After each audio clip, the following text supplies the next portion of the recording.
So what do you think is the key thing to do in order to become a faster runner? If you thought that it was strength training or running more, you're absolutely wrong. It is actually active recovery. Let me tell you all about it in this video. Hi, I'm Dr. Rajani Patil. I'm a spine and sports physiotherapist practicing for over 25 years in Shivaji Park, Mumbai. My clinic is Orthosports Physiotherapy.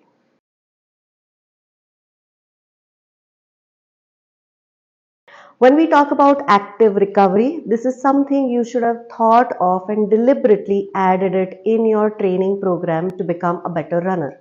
So for example, if you have the full week schedule ready in front of you, in addition to core training and strength training and mobility work and running, you should have dedicated a day for your recovery runs or for recovery by itself.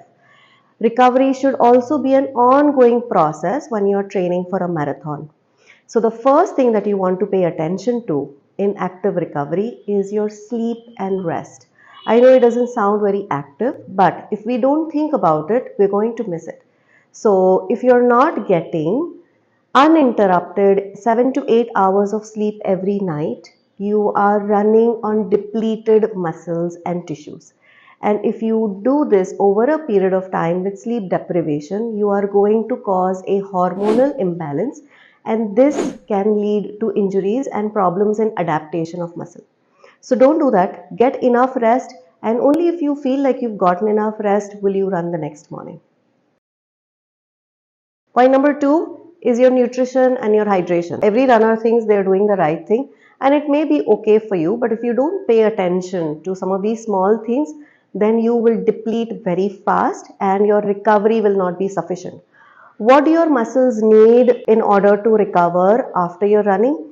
It's protein. It's high quality protein that you should have just after your runs or within 1 hour of your running. Also, pay attention to not getting dehydrated. Don't only drink water. If water alone works for you, it's fine. But most of the time, you want to use electrolyte drinks, sports drinks that also have salt and sugar and carbs and electrolytes in them, so that if you sweat out the electrodes, you're going to put it back in your body and you're going to recover so much better from your run. Point number 3 is ice baths or cold water therapy. Very, very useful in recovering your muscles quickly. So if you don't have access to cold bath, then you can do ice packs. So put them all across your body wherever you feel your vulnerable areas are, especially your shins, your knees and your feet.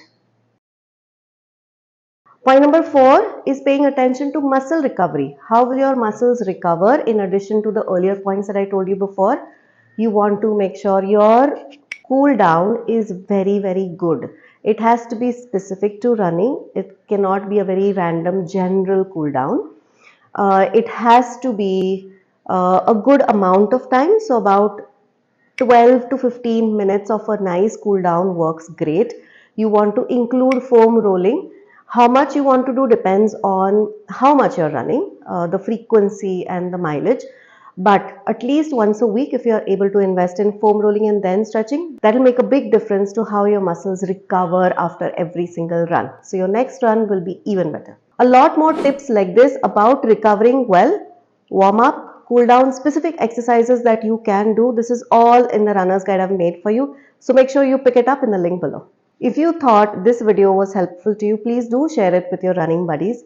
And don't forget to like, share and subscribe to the channel because I put a video out every single week.